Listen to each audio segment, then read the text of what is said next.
Abra sua Bíblia, querido, no Evangelho de Mateus, capítulo 26, apenas o versículo de número 58.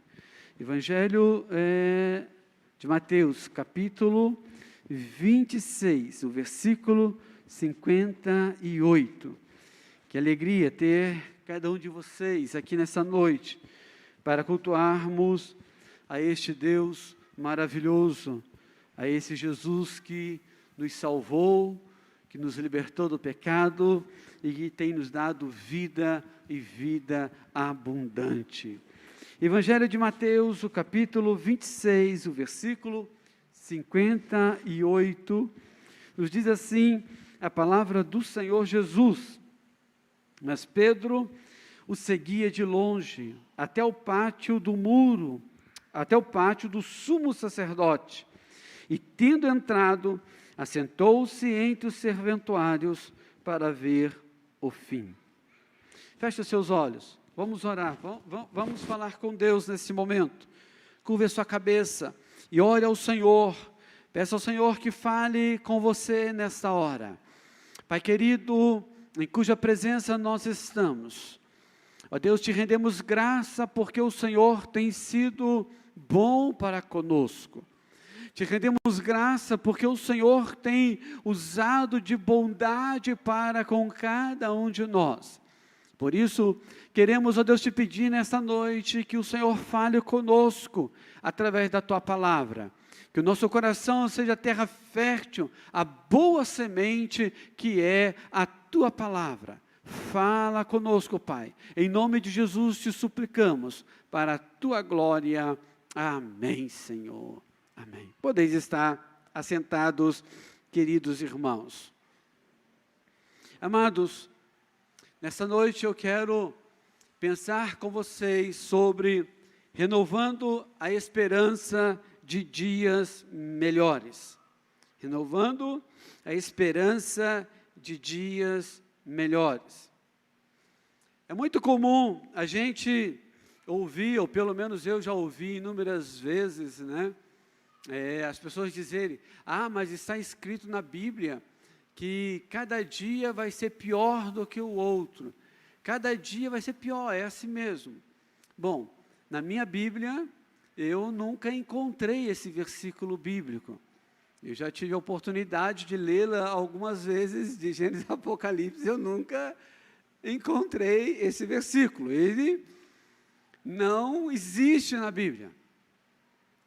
Mas algumas pessoas usam essa expressão e afirmando que é bíblico, que está na Bíblia. É muito comum a gente ver, em meio às aflições, às adversidades da vida, as intempéries da vida, as pessoas com esse pensamento de conformismo, de aceitação do fracasso, da derrota, da destruição. O fato é, irmãos, que vivemos dias tenebrosos, dias difíceis. Os dias que temos vivido já há algum tempo têm sido dias de dor, de angústia, de sofrimento, de perca da esperança. Quantas pessoas têm perdido a esperança, têm perdido a perspectiva de vida? Quantas pessoas têm perdido seus sonhos? Não conseguem enxergar futuro para a sua vida. E isso não é porque as pessoas, ou todas as pessoas, têm tido problema financeiro. Não. Quantas pessoas muito bem financeiramente, sem nenhuma esperança de vida, sem nenhum sonho. Quantas pessoas sem nenhum problema de saúde, ou sem nenhum problema, digamos, materializado, que não quer mais viver. Porque os sonhos se foram da alma. Porque o desejo, o ímpeto, a vontade de acordar e de trabalhar e de conquistar e de sonhar não existe mais. Dias tenebrosos, como Jesus mesmo afirmou, no mundo tereis aflições. Mas é importante lembrar que Jesus nos deu uma ordem muito simples nesse versículo: tende ânimo. Se nós voltarmos ao Velho Testamento, nós vamos nos deparar com uma história muito conhecida de todos nós, a história de Josué. Josué está lá no capítulo 1, versículo 2 em diante, Deus repete várias vezes essa expressão a Josué. Josué, ser forte. Josué, ser corajoso. Josué, coloca-te em pé, faz esse povo herdar a terra prometida. Josué, ser forte. Josué, ser corajoso, porque eu sou contigo. Perspectiva, irmãos. Precisamos renovar a nossa esperança de dias melhores. Eu creio que em meio aos piores caos da vida, as piores dificuldades da vida que nós venhamos a passar, sempre haverá o nascer do sol da justiça sobre a minha vida e sobre a sua vida. Amanhã nascerá um novo dia, um dia de glória, para a glória do Todo-Poderoso. O sol da justiça brilhará, não tenha dúvida disso. Eu penso que os dias que temos vivido parece que Satanás e todos os capirotos, capeta, demônio, como você queira chamar, saíram do inferno e vieram para a terra só para nos atormentar. Para onde você olha, você vê choro. Para onde você olha, você vê angústia, você vê tristeza, você vê dor. Aonde não tem dor, você vê dor. É impressionante. Como que a sociedade, a humanidade está gemendo. Porque temos uma grande luta travada nas regiões celestiais.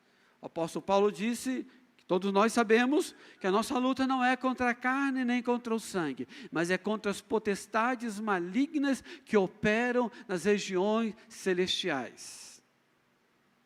Contra as potestades malignas que operam nas regiões celestiais. Existe uma batalha, existe uma guerra espiritual a ser vencida. E nessa batalha, nessas guerras da vida, diante das aflições, das dificuldades da vida, muitas das vezes o desânimo bate a nossa alma, bate o nosso corpo, a nossa mente. As forças parecem que vão embora de nós. As frustrações, as decepções da vida nos desmotivam, nos deixa sem vigor algum. O texto lido nos mostra muito claro isso. Ninguém mais impetuoso dos discípulos do que Pedro. Ninguém mais motivado e ousado do que Pedro. Ninguém mais tão corajoso como Pedro, tão destemido como Pedro. E diante daquilo que foge do seu controle, quando ele vê Jesus ser preso, ser condenado, ele senta-se à distância e diz o texto que Pedro assentou-se para o quê? Para ver o fim. Acabou.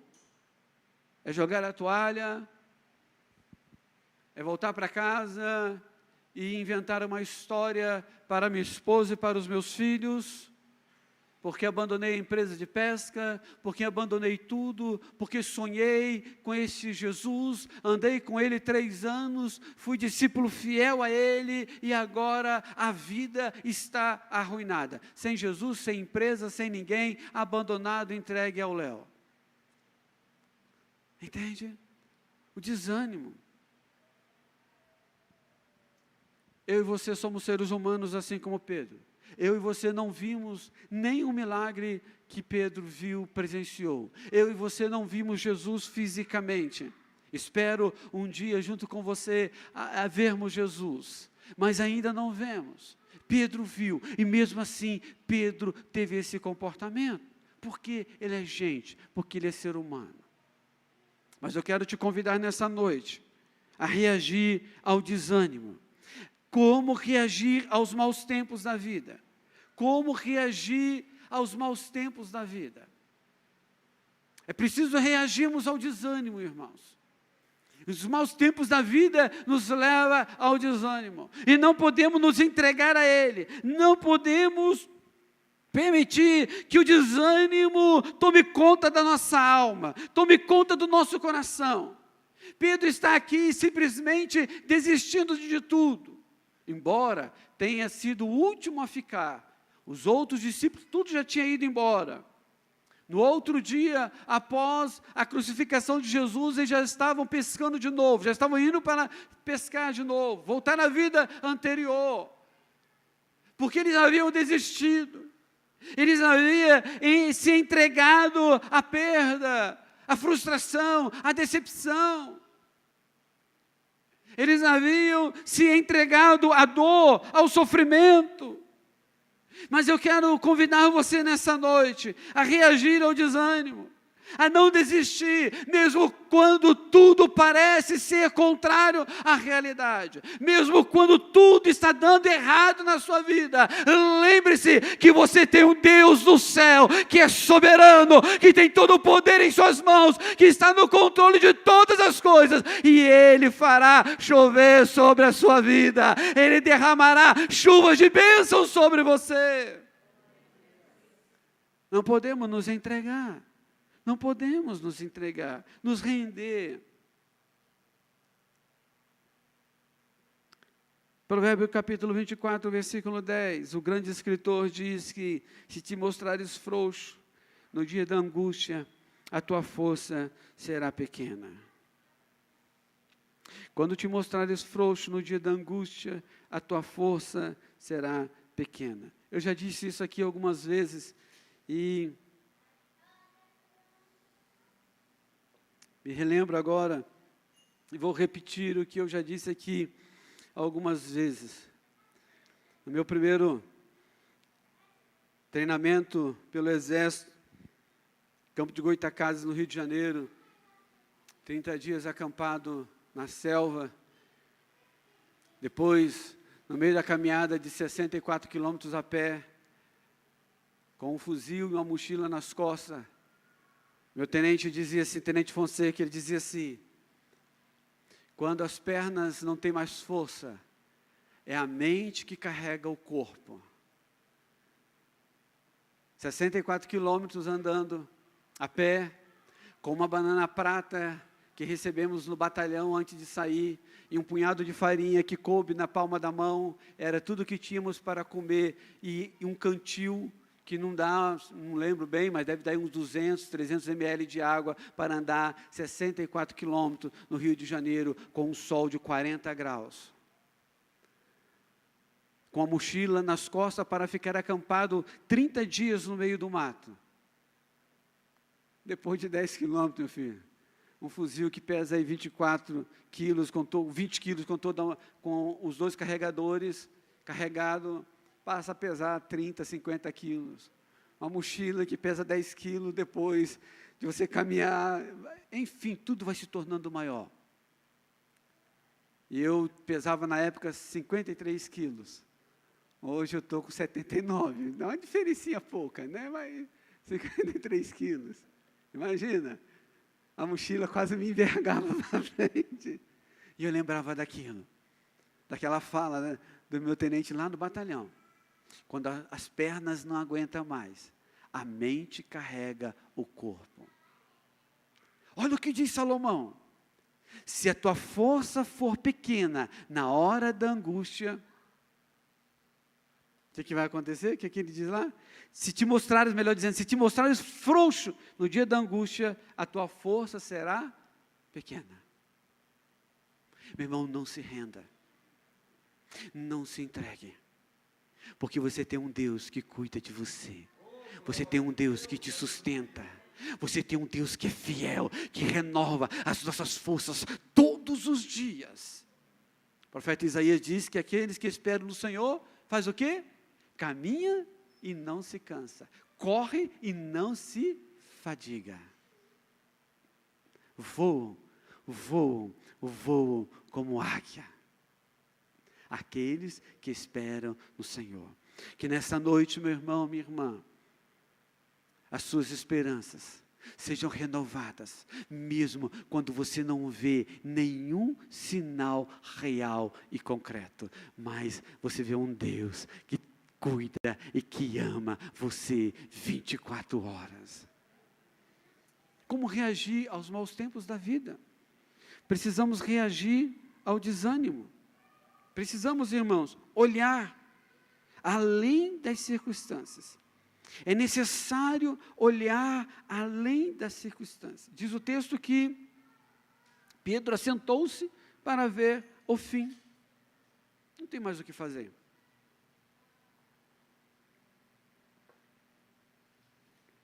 É muito comum a gente ouvir isso. Não tem mais o que fazer. Não tenho mais o que fazer. As dificuldades vêm, as aflições vêm. As coisas fogem ao nosso controle, a dor vem, a angústia vem, e você não quer, ninguém quer. Quem quer sofrer? Ninguém quer. Tudo que Pedro não queria era passar por esse momento. Ele mesmo disse a Jesus, ó, se for o caso eu morro no teu lugar, mas você não morre. Eu mato quem for necessário, mas você não morre. E qual foi a resposta de Jesus a ele? Para trás de mim, Satanás. Porque você não entende os planos de Deus.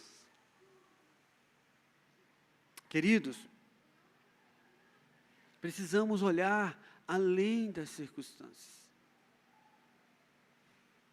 Quando a gente olha com esse olhar de que não tem mais jeito, de que não tem mais solução, de que não tem mais saída,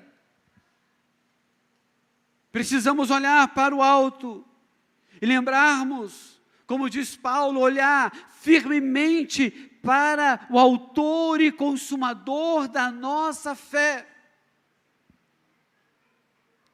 Quem sabe as coisas fugiram do seu controle para você, não há mais jeito. Uma vez eu ouvi uma pessoa dizer que sempre há o que fazer.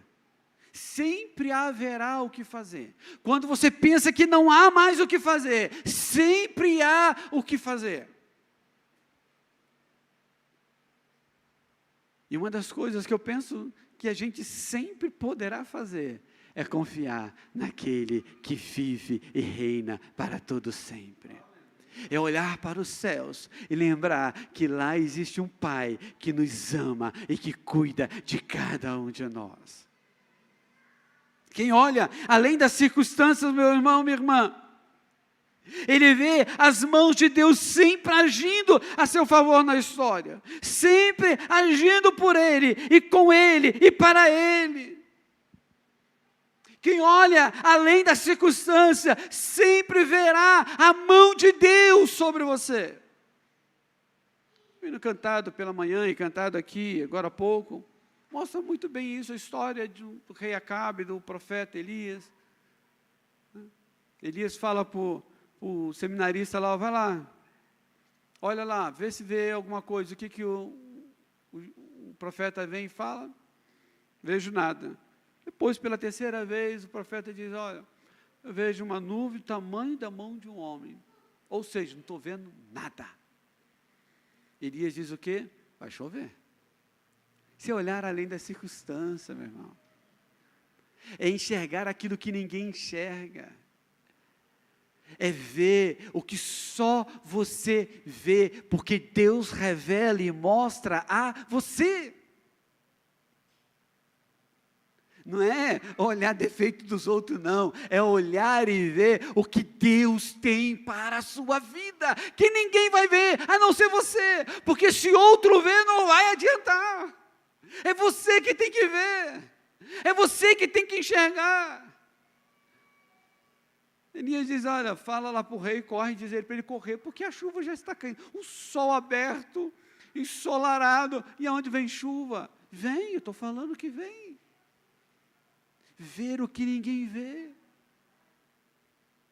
E aí é que faz a grande diferença entre o cristão, o crente natural, o crente carnal e o crente espiritual. O espiritual vai sempre ver além das circunstâncias. O crente normal, ele vai falar, não, é essa mesmo, a vida é assim, desse jeito. O crente carnal vai olhar e vai falar, Deus é bom, ó, Deus está punindo, Deus está trabalhando, é isso aí, porque pecou. Está assim porque pecou, isso aí é consequência do pecado.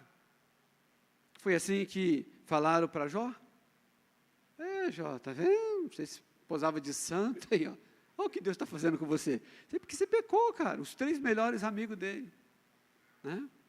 Mas o crente, o cristão espiritual, ele vai olhar com os olhos da fé, com os olhos espirituais, e vai enxergar a glória de Deus em meio aos caos da vida. Ele vai enxergar a alegria em meio às dores. Ele vai enxergar vitória em meio às derrotas. Porque ele olha além das circunstâncias. Meu querido, minha querida irmã, aqueles que esperam no Senhor, aqueles que olham além das circunstâncias,